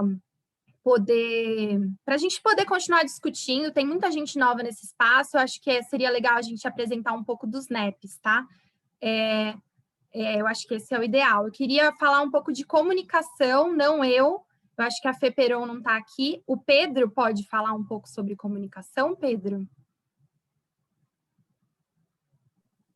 Posso sim. Perfeito. 3 minutos, tá, Pedro? Se você puder ser fiel ao tempo para todo mundo poder falar. Não, beleza. Não estava preparado aqui, estou sentando. Mas, olá, pessoal, tudo bom? Meu nome é Pedro, eu sou estudante de editoração lá na ECA USP. Enfim, e estou coordenando aí esse GT de comunicação do nosso coletivo Arroz, Feijão e Economia, desde o ano passado, aí, quando a gente começou a pensar no coletivo. E a gente tem feito esse esforço, né, de, enfim, tanto conseguir divulgar as ações do coletivo, como essa formação em si, quanto também conseguir produzir alguns conteúdos que nos auxiliem nessa nossa tarefa que o coletivo se propõe a cumprir, de democratizar o debate econômico e, enfim, trazer mais pessoas para participar dele, né? Não só as pessoas que tradicionalmente já participam, estão nas academias, nos bancos e, enfim, na mídia empresarial.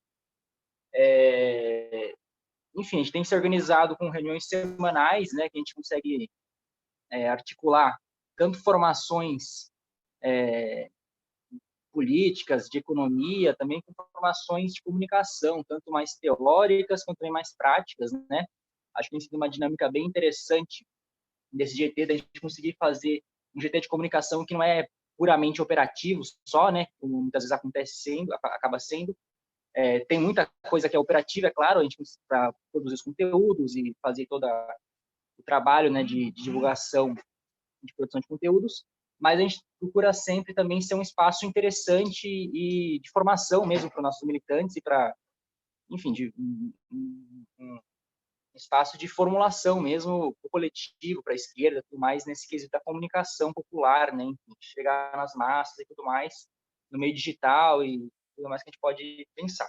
E aí o João pediu para falar da campanha, eu vou falar rapidinho só. Então a gente lançou essa última semana aí uma campanha, né? Acho que pensando muito nesse momento que o país está passando, que a gente não podia deixar em branco. A gente escolheu como mote por um isolamento sem fome, né? Que eu acho que a gente identificou como sendo a questão central, né? A defesa do isolamento, visto as 3.000 casos por dia, mas que ao mesmo tempo a gente consiga criar condições de sobrevivência para o povo, né? E se contrapondo a alguns economistas que defendem o isolamento, mas não defendem o auxílio, por exemplo. Acho que basicamente é isso. Convido todos a fazer parte do nosso GT, é um espaço bem interessante e mais braços são sempre bem-vindos. Perdão por estourar o tempo. Show, P, arrasou, que bom que você falou. Vou passar para Clara, tá, Clara, para você contar um pouco sobre o FOFO e sobre o NEP de Economia Feminista. Obrigada, Ju. Bom, gente, eu já disse na minha outra fala que eu estou coordenadora de formações e formulações do coletivo, divido esse cargo com o Gabriel Araújo, que não sei se está aqui ainda, mas estava há um tempo, estava até agora há pouco. O GT de Formações e Formulações, ou FOFO, como ele foi carinhosamente apelidado por algumas pessoas do coletivo, é o GT que tem como mote pensar a economia e formular debates econômicos, formular propostas econômicas que possam realmente levar do campo das ideias para a prática todas as questões que são debatidas aqui nos ciclos, que são levadas para a página, pelos posts, que são comentadas nas nossas redes sociais. Então, o nosso objetivo é pensar a teoria econômica de maneira mais inclusiva, de maneira menos academicista e decolonial, enfim, de maneira menos submetida ao academicismo europeu e às teorias do norte. Então, a gente faz reuniões de 15 em 15 dias e também somos nós que organizamos os ciclos de formação que acontecem aos domingos. Então, fomos nós que pensamos essas mesas e todas as questões relacionadas a ela. O NEP de Economia Feminista é um dos 3 núcleos que a gente abriu agora dentro do GT de Formações e Formulações, que são núcleos de estudo e prática. O NEP é intitulado Economia Feminista e Feminismo Popular Brasileiro, e a gente está se reunindo também de 15 em 15 dias aos domingos, alternados com os do ciclo. Então, nós somos estudantes, professoras, professores do Brasil inteiro, e o nosso objetivo é também pensar como a teoria feminista pode ser aplicada de maneira mais brasileira e de maneira mais original, de acordo com a realidade do nosso país. Tem muitas outras coisas envolvidas no NEP, mas eu vou parar de falar para não estourar meu tempo. Só deixar o convite a todos, todas e todes para participarem tanto do NEP quanto do GT de Formação e Formulação, que são os espaços abertos. A gente está esperando vocês. Perfeito. Gabi, você pode contar um pouco sobre o NEP de Desenvolvimento Nacional, por favor? Bom, posso sim. Bom, prazer pessoal, meu nome é Gabriel Araújo, sou estudante de Economia, estou coordenador junto com a Clara do grupo de Formações e Formulações e do NEP de Desenvolvimento Nacional. A ideia do nosso NEP é aprofundar um pouco mais esse debate que nós estamos fazendo aqui a partir das visões de diferentes pensamentos e escolas, não só econômicas, a partir do desenvolvimento nacional, né? Então, o que seria desenvolvimento para cada uma dessas teorias e também como se atingiria esse desenvolvimento, assim, partindo também de uma discussão em que estágio o Brasil está, quais são as políticas que devemos tomar em torno qual agenda que devemos tomar em torno da atual conjuntura, enfim, das relações históricas, culturais específicas do Brasil, né?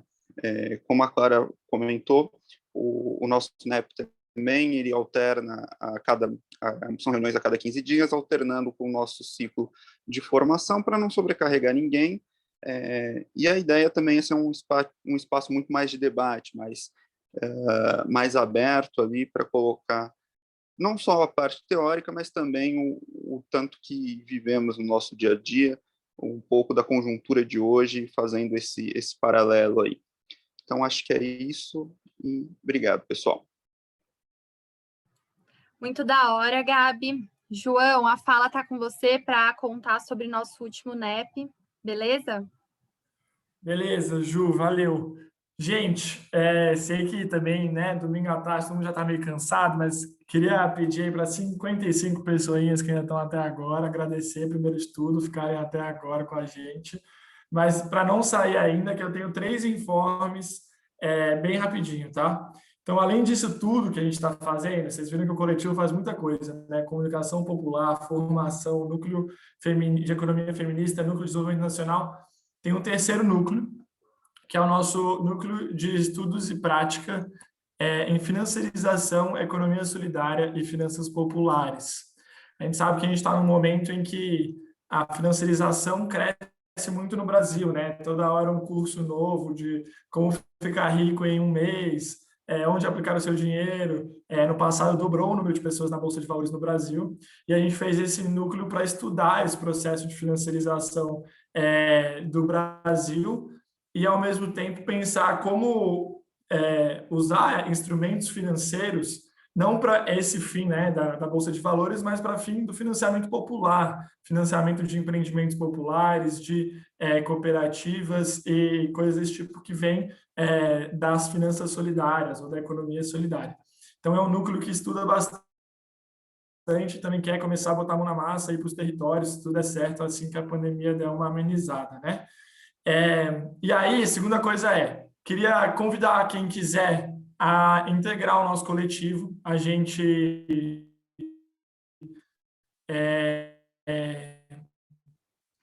todas essas coisas, mas faz mais coisas também. Então, quem quiser conhecer, quem quiser saber mais sobre os NEPs, sobre os nossos GTs, estar aqui sempre nas formações, digita aí no chat e a gente chama, acho quase todo mundo aqui pelo Zap. Então, pode escrever e a gente vai mandar mensagem para vocês. Vi que a Rebeca já mandou, eu vi que o Luiz antes também estava interessado, a Juliana, Antônio, é isso aí, gente. Vamos nessa, porque tem muita coisa para construir, né? E aí, por último, queria dar um informe bem legal, que assim, o coletivo Arroz, Feijão e Economia, ele pensa, como a Ju falou, em 2 pés, né? Tanto como a gente pensa política econômica, então essa via institucional, a política econômica que sirva ao povo, todo esse debate que a gente está fazendo hoje de superação do subdesenvolvimento, superação da dependência, e ao mesmo tempo pensa sempre a prática da economia, né? Como levar a economia para além dos muros da universidade, como usar a economia para mudar a vida material das pessoas. E a gente faz tudo isso porque a gente se entende quanto uma frente de um movimento maior, que pensa projeto de país, que disputa a política, que é o Disparada. Então, o nosso coletivo Disparada é um coletivo político. Então, igual o coletivo Arroz, Feijão e Economia pensa a economia, o Disparada pensa todas as frentes de atuação que a gente pode ter na construção de um projeto de país.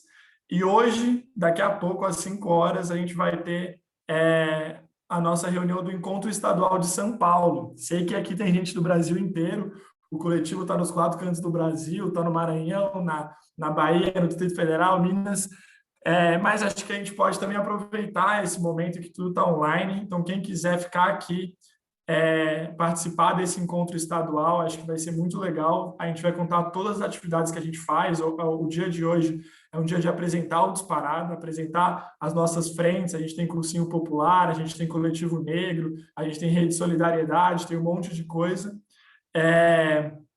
Então, quem quiser ficar aqui, a gente vai continuar esse debate às 5. Então, aqui é como se fosse um auditório, entendeu? A gente começou aqui com 100 pessoas, aí algumas foram saindo, aí agora vai começar um novo evento às 5, então vai vir gente nova, vai mudar os ares. Então, quem quiser ir ficando, a gente vai ficando, vai continuando debatendo o projeto de país. mas agora também por esse viés da política da organização, né? Era isso que eu tinha para falar, já falei demais, obrigado, Ju. E é isso, vamos nessa que o desafio é grande, mas a gente não pode parar de lutar, né? Porque o momento é difícil, mas a gente tem que manter a cabeça erguida e a esperança. É isso. Show, gente. Obrigada. Podem liberar o microfone aí ou não? Melhor conter. Mas, gente, agradecida por esse debate, viu? Fala aí, Gui. Obrigada. Não, pode liberar os micros. Daí nós, tipo, gente, vamos tomar uma água, respirar um ar, plantar bananeira. Espera aí 10 minutinhos que a gente já começa a organizar essa próxima reunião aí do Disparada. Mas obrigado aí quem veio aí em nome também do Coletivo Arroz, Feijão e Economia. Quem quiser ficar aí, só seguir.